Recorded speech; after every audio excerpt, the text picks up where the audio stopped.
दोस्तों, एक average Indian आदमी की एक साल की इनकम लगभग 4 लाख रुपए है और वो इंसान 5,50,000 साल तक सरवाइव कर सकता है अगर उसके पास इलोन मस्क जितनी वेल्थ आ जाए तो। एक दूसरी भाषा में, अगर आप अपनी इनकम का 50% भी सेव करके उसे कहीं छुपाकर अलमारी में रख दो तो भी आपको लगभग 11 लाख साल लग जाएंगे इलोन मस्क जितनी वेल्थ बनाने में। ठीक है, अब हमें ये तो समझ आ गया है कि एक एवरेज इंसान दुनिया के सबसे अमीर इंसान जितनी वेल्थ तो नहीं बना सकता, बट अगर बात की जाए 1 करोड़ की तो ये तो कमाना आसान होगा, राइट? वेल, ये भी देख लेते हैं। अगर आप एक एवरेज इंजीनियर हो जो साल के लगभग 6 लाख रुपए कमाता है तो लगभग उसे 16 साल लग जाएंगे 1 करोड़ कमाने में। और अभी तो इसमें मैंने रेंट, फूड, ट्रेवल इन सब के एक्सपेंसेस जोड़े भी नहीं है। और अगर आप बड़ी शिद्दत से हर महीने 10% सेव करते हो तो आपको 166 साल लगेंगे 1 करोड़ रुपए सेव करने में। एक एवरेज इंडियन टीचर को 277 साल और एक एवरेज वेटर जो कि रेस्टोरेंट में काम करता है उसे लगभग 500 साल लगेंगे 1 करोड़ रुपए सेव करने में। तो अमीर लोग अपनी वेल्थ को टाइम से मेजर करते हैं। अगर आपकी कल जॉब चली जाए तो कितने महीने, कितने साल तक आप अपनी सेविंग्स पर सरवाइव कर सकते हो।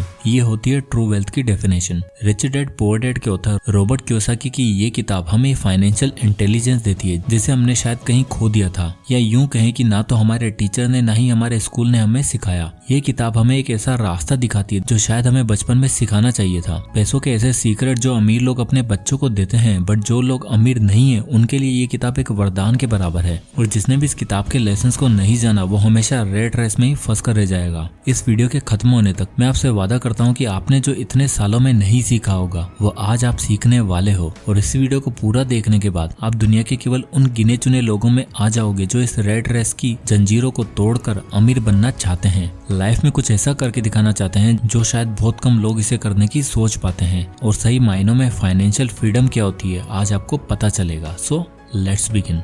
Lesson number 1, rich don't work for money. Robert Kiyosaki इस किताब में बोलते हैं कि rich don't work for money मतलब कि अमीर लोग पैसे के लिए काम नहीं करते। अब ये सुनने में थोड़ा अजीब लगता है क्योंकि बचपन से हमें हमारे पेरेंट्स ने, स्कूल ने हमें एक ही तो चीज सिखाई है, बेटा पढ़ाई अच्छे से करो, मार्क्स अच्छे नहीं आएंगे तो फिर कोई नौकरी नहीं देगा, तो फिर पैसे कैसे कमाओगे? अगर आप पैसा नहीं कमाओगे तो लाइफ बर्बाद हो जाएगी, हमेशा धक्के खाते रहोगे। तो हमारा बचपन तो बस यही सुनने में निकल गया कि बड़े होके नौकरी करनी है और पैसे के लिए काम करना है। पर रॉबर्ट कियोसाकी ऐसा क्यों बोल रहे हैं कि अमीर लोग पैसे के लिए काम नहीं करते? रॉबर्ट के रिच डैड ने उन्हें सिखाया था कि आप कभी भी जॉब करके अमीर नहीं बन सकते, क्योंकि आपकी सैलरी कितनी भी क्यों ना हो जाए आप हमेशा पैसों के गुलाम रहोगे। आप काम नहीं करोगे पैसा नहीं मिलेगा, आप टाइम नहीं दोगे तो पैसा नहीं मिलेगा, आप छुट्टी मनाओगे तो भी पैसा नहीं मिलेगा। रिच लोग कभी भी पैसे के लिए काम नहीं करते हैं, पैसा रिच लोगों के लिए काम करता है। रॉबर्ट जब 9 साल के थे तो उन्होंने कुछ कॉमिक्स बुक्स को किराए पर देना स्टार्ट किया और जिससे उन्हें रेंट मिला करता था, जिससे रॉबर्ट काम नहीं कर रहे थे बट उन्होंने कॉमिक्स किराए पर दे रखी थी तो उन्हें हमेशा पैसे मिलते रहते थे। रॉबर्ट बोलते हैं कि अगर आप ऐसा बिजनेस या सिस्टम क्रिएट कर देते हो जिसमें आप खुद मौजूद नहीं हो तब भी आपको पैसे मिलते रहते हैं तो वो ट्रू डेफिनेशन है फाइनेंशियल फ्रीडम की। बट अनफॉर्चुनेटली लोग इसका अपोजिट करते हैं। वो दिन भर 8-8 घंटे भाग दौड़ करते हैं, सुबह जल्दी उठते हैं, ऑफिस के लिए रेडी होते हैं, जल्दी जल्दी में ब्रेकफास्ट करके बस या ट्रेन पकड़कर अपने ऑफिस जाते हैं और ऑफिस पहुंचते ही शाम के 5 बजने का वेट करते हैं जैसे कि उन्हें किसी जेल में बंद किया हुआ हो। और इस रेट रेस से लोग बाहर तो आना चाहते हैं बट उनके बिल्स, उनकी कार और उनके घर की EMI, उनके घर के खर्चे उन्हें इस रेट रेस से बाहर आने ही नहीं देते। और ये डर हमेशा उन्हें कुछ नया करने से रोकता रहता है।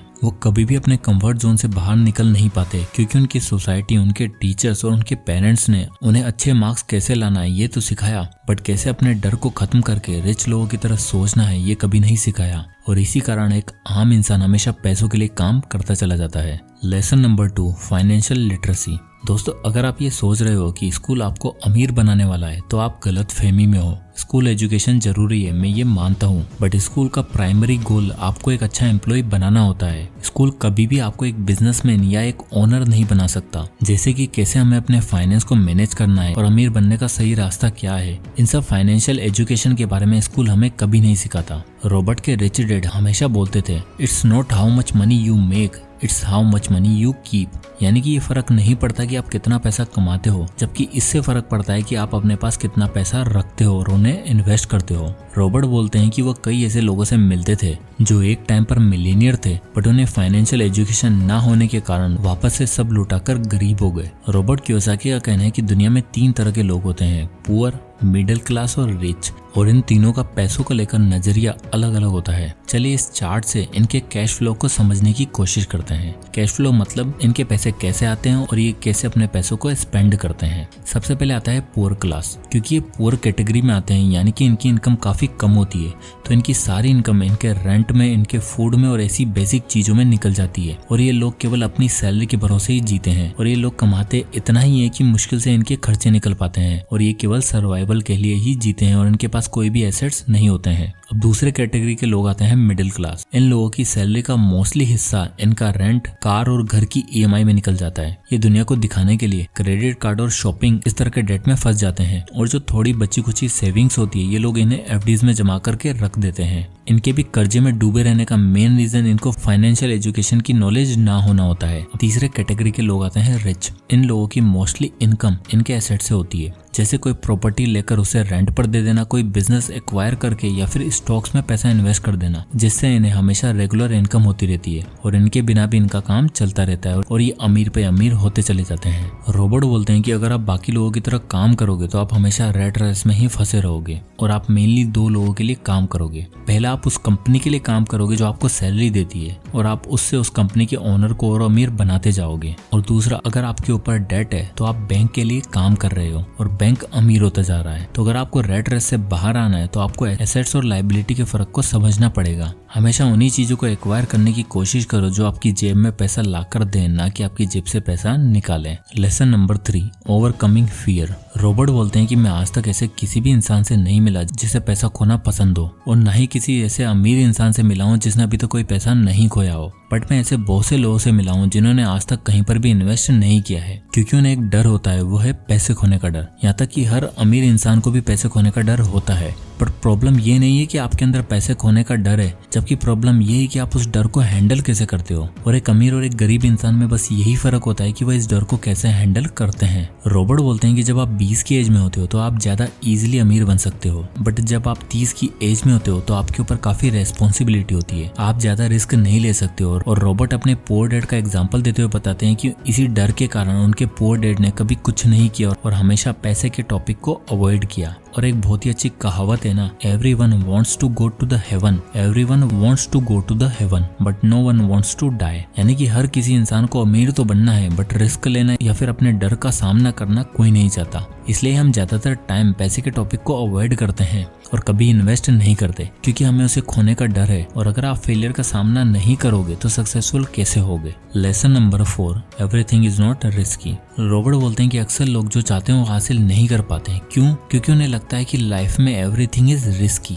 लोगों को लगता है कि हमें तो बस एक ऐसी जॉब करनी है जिसमें हम सिक्योर रहें, कहीं अमीर बनने के चक्कर में हम सब कुछ लुटा ना बैठे, और इस जॉब सिक्योरिटी के चक्कर में वो कभी भी कोई एक्शन लेते ही नहीं है। रॉबर्ट के रिच डैड बोलते थे कि अगर तुम अमीर बनना चाहते हो तो तुम अभी जो सोचते हो, तुम्हारी जो अभी थिंकिंग है, तुम्हें उसका एग्जैक्ट अपोजिट सोचना होगा, तुम्हें अपनी सोच बदलनी होगी। रिच डैड बोलते थे कि अगर तुम जॉब सिक्योरिटी के बारे में सोचते रहोगे तो तुम लाइफ टाइम हार्ड वर्क ही करते रहोगे, इससे तुम नहीं तुम्हारा बॉस अमीर होता जाएगा। और अगर तुम अपना बिजनेस बिल्ड करना स्टार्ट करोगे तो स्टार्ट में हो सकता है कि तुम्हें परेशानियों का सामना करना पड़े, लेकिन बाद में तुम्हें काम नहीं करना पड़ेगा और तुम तब भी पैसा कमाते रहोगे। और बचपन में जब रिच डैड ने यह लेसन रॉबर्ट को बताया था तो रॉबर्ट का ये सवाल था कि ऐसा करना रिस्की नहीं होगा क्या। इस पर रिच डैड बोले कि तुम्हारे पेरेंट्स पैसे बचाने के लिए क्या करते हैं। इस पर रॉबर्ट बोले कि वह सेल का वेट करते हैं और जब सेल होती है तो वो नए कपड़े, नए जूते, ये सारी चीजें सस्ते में ले आते हैं, जिससे वो काफी पैसे बचा लेते हैं। यहाँ तक कि जब वो फूड पर सेल होती है और वो सस्ते में मिल रहा होता है तो उसे फ्रिज में जमा करके रख लेते हैं। इस पर रिच डैड हंसते हुए बोले, मतलब कि तुम्हारे पेरेंट्स पैसे बचाने के लिए बहुत हार्ड वर्क करते हैं।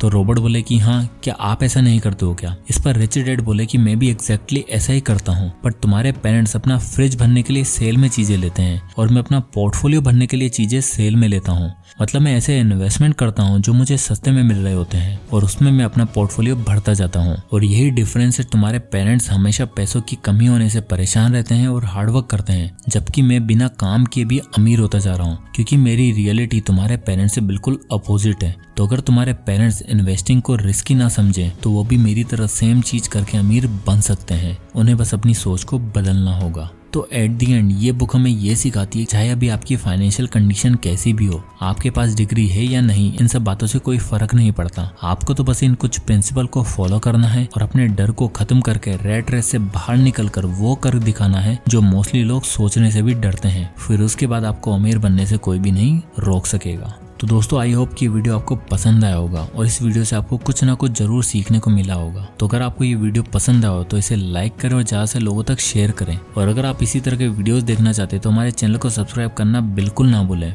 मैं इसी तरह के वीडियोस लाता रहता हूँ। और अगर आप किसी भी बुक या टॉपिक पर वीडियो चाहते हैं तो हमें कमेंट करके जरूर बताएं, मैं उस पर वीडियो बनाने की पूरी कोशिश करूंगा। तो मिलते हैं नेक्स्ट वीडियो में, तब तक के लिए जय हिंद।